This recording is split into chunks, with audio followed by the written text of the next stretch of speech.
Hey guys, so uh, we would like to take a little bit of time and opportunity, uh, Funky and I, to give you guys a little bit of in depth of what's going on, how things have been for us here.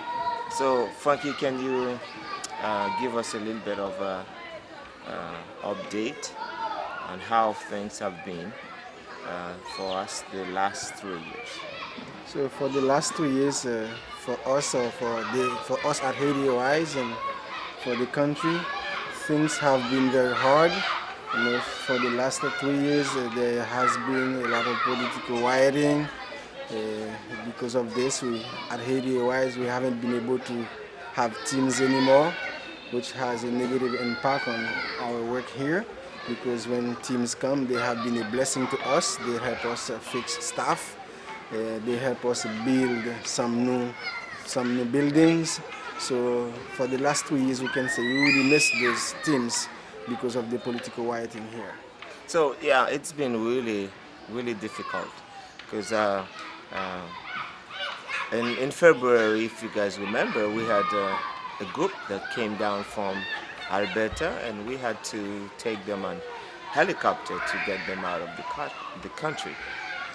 Really, the last 3 years have been very difficult. And then, all of a sudden, we have COVID. So COVID been uh, creating a big vacuum for us here, because in North America, or all over the world was been impacted by this, and because of that, we got hit hard. So can you tell us a little bit about uh, COVID? What happened when that get into the country? So the first day we have been informed there is 2 cases in the country. It has been very alarming for us. We didn't know what to do. People were panicked. People were shocked. So because right after that everything was shut down, the businesses, schools, churches. So it has been a very hard time. It's like suddenly everything you are used to doing, you can't do them anymore.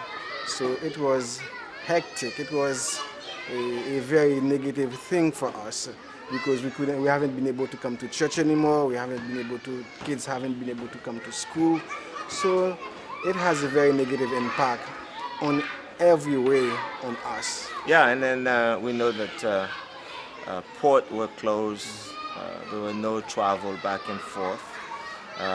Borders closed, businesses shut down, and so this had a big impact on the economy in Haiti.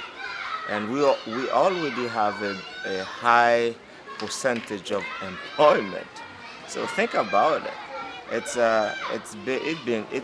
This situation has been very hard on the Haitian people.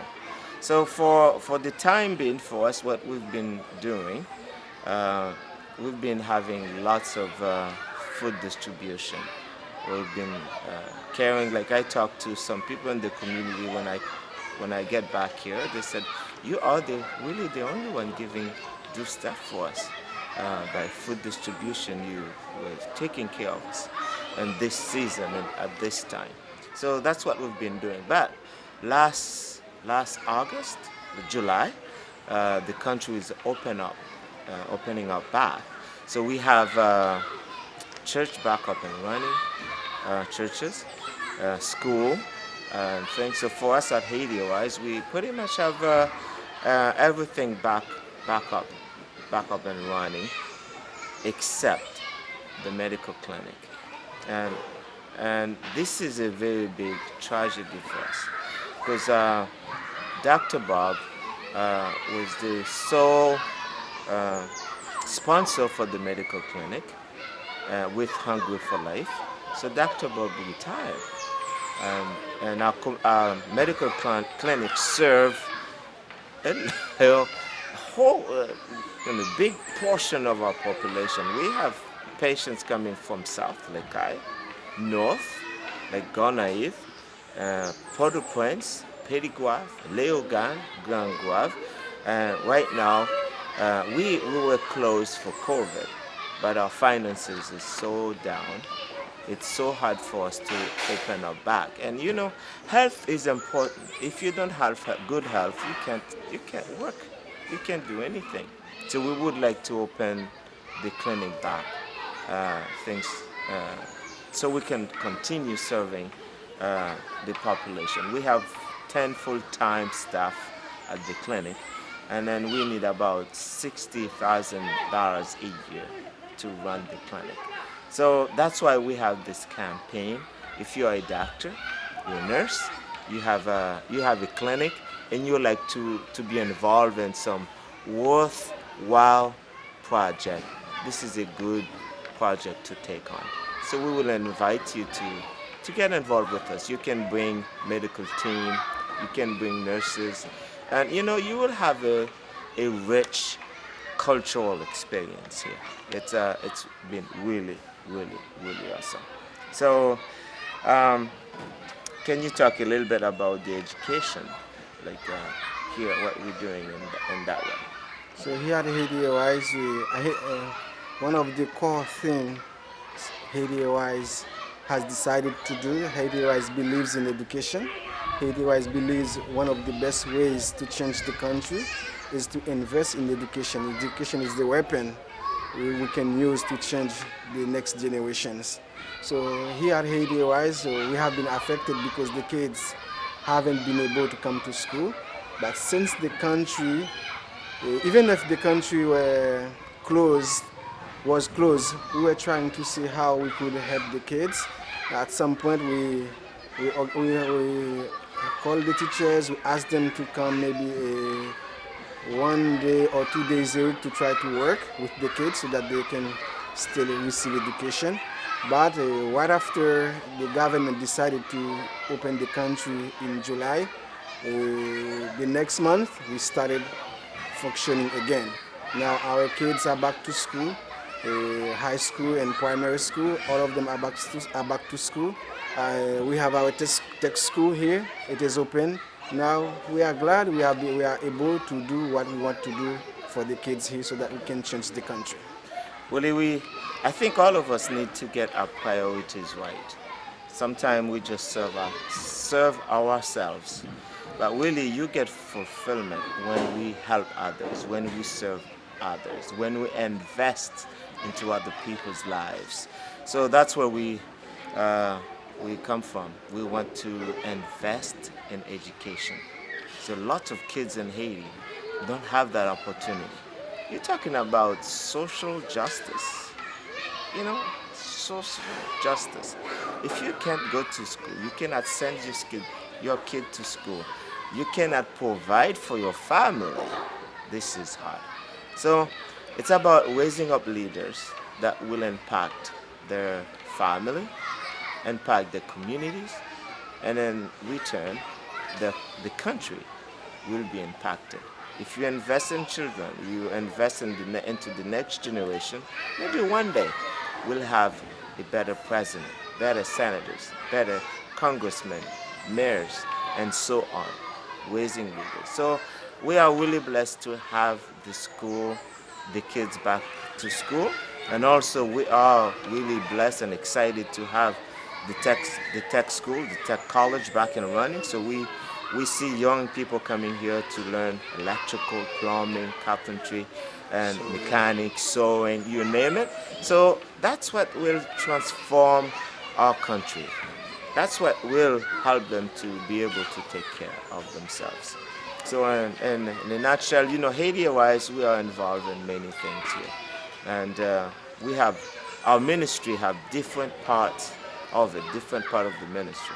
So we talk about the medical clinic, the importance of the medical clinic. We also have talk about the elementary school and the high school. The young people, they need to have, and the children, they need to have good education.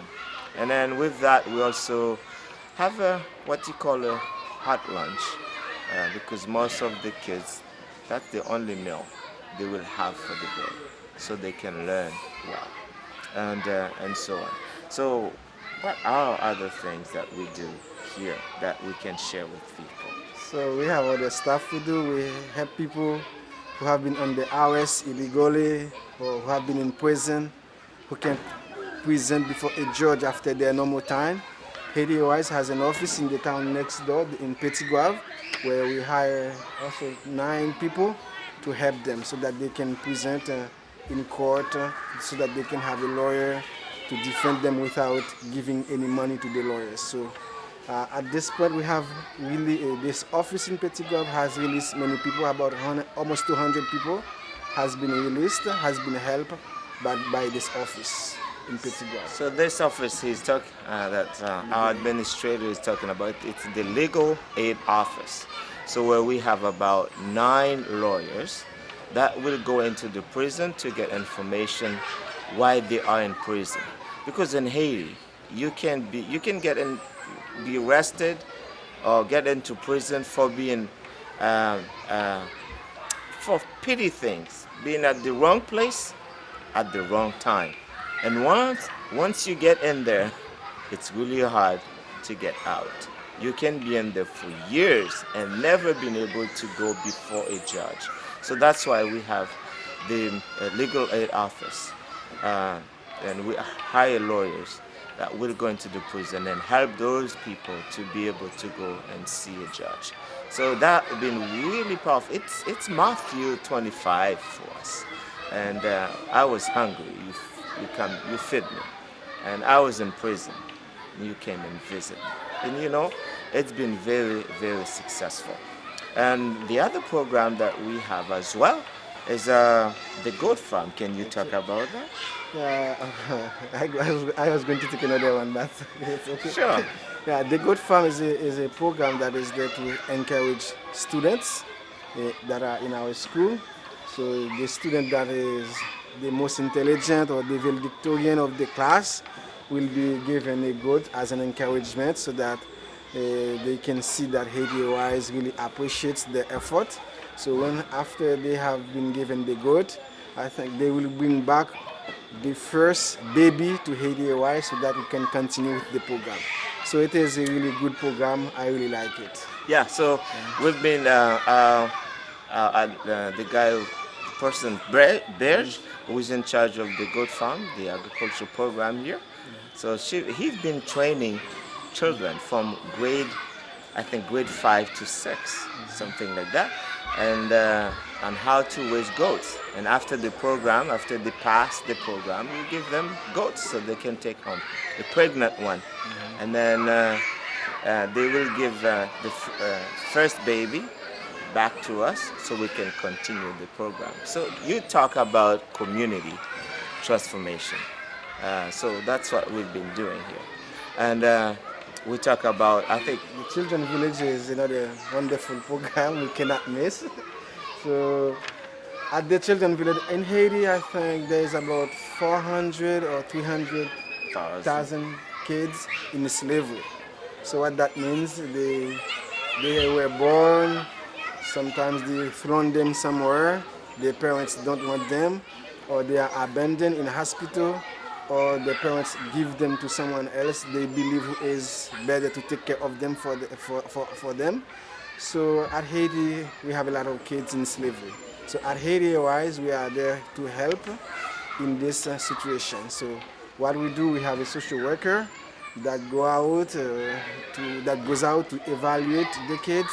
We have some criteria Haiti ARISE give to the social worker to select kids.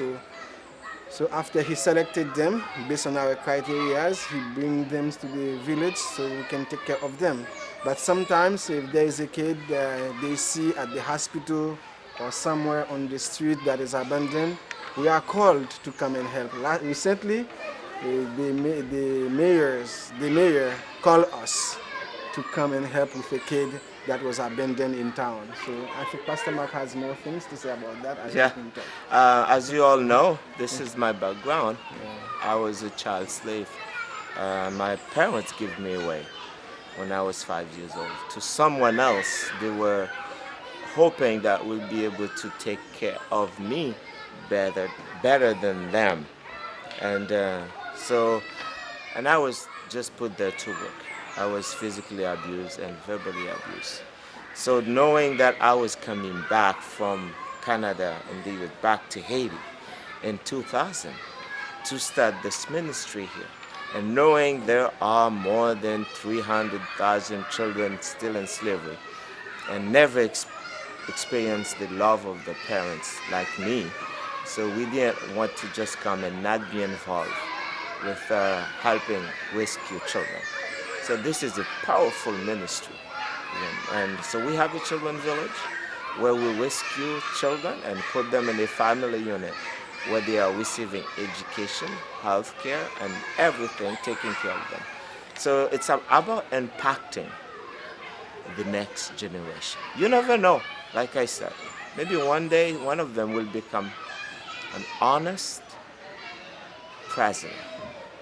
So teachers, and so that's our prayer and the goal that we have. So those children now, they're being rescued, they are being in school, they are bright and they are growing. It's just powerful. And then they are being raised by parents. So yeah, so those are the programs that we have going, and we also involve in Haiti. We talk about like disaster. We have hurricanes. We are right in the path of hurricane. We have earthquake. We've been there, and now we have COVID. All these things set us back instead of moving forward in many ways. So that's where this campaign is very important for us, because we want to stay on course. Stay on course 2020. So we would like to, we have about 150 full-time staff with us working at Haiti ARISE. In Haiti, we hired Haitian people. We are helping them to provide for themselves, provide for their families, and invest into communities. So this is what we are doing. So please get involved. Don't give up. And it doesn't have to be much. If you just take a little portion of what you have, I guarantee you, it's going to be, it will impact someone in our country, in our community. Children will receive education, and patients, healthcare will be impacted in many ways. So come on, get involved with us. And is there any thing? Oh, the most powerful thing, in the center of this ministry is the church. You know what's going on right now? Right in the middle of COVID, once the government said church is open, I tell you, the people are flooded into church. They have a hunger for Jesus. So we are involved in church planting. If you want to see lives transform, you want to see souls saved, this is the most important thing for us. You can be involved in church planting throughout the country.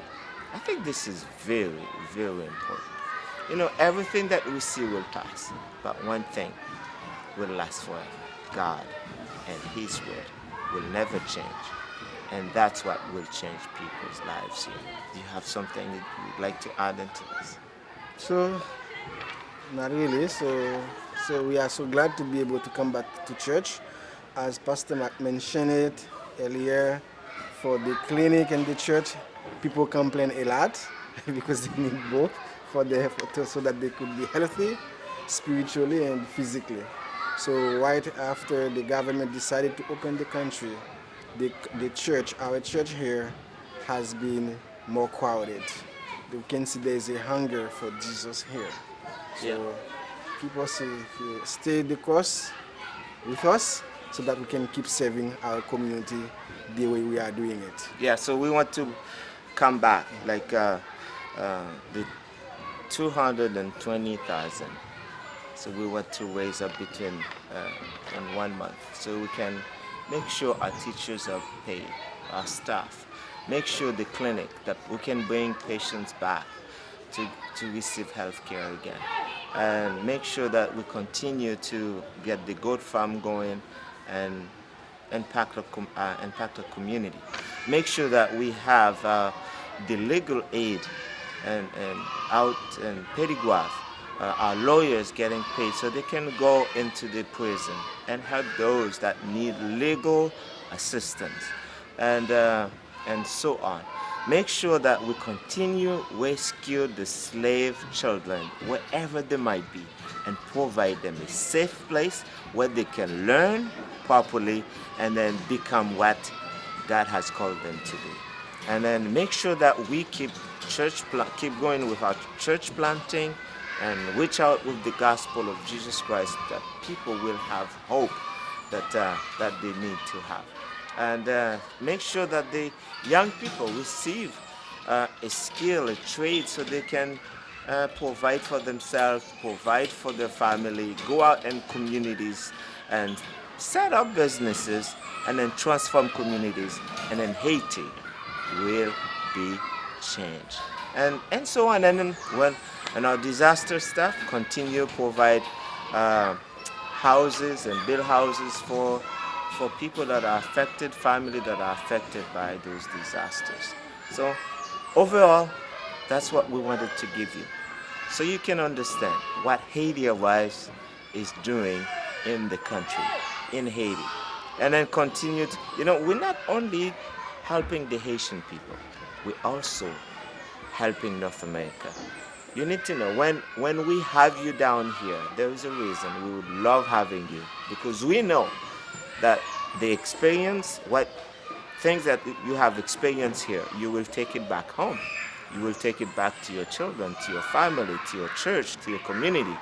You will have a better perspective in life. So stand with us and let's work together to make a difference in the world. Social justice. Feed people, give them education, let them see life for what it is. Blessing. God bless you. We love you guys.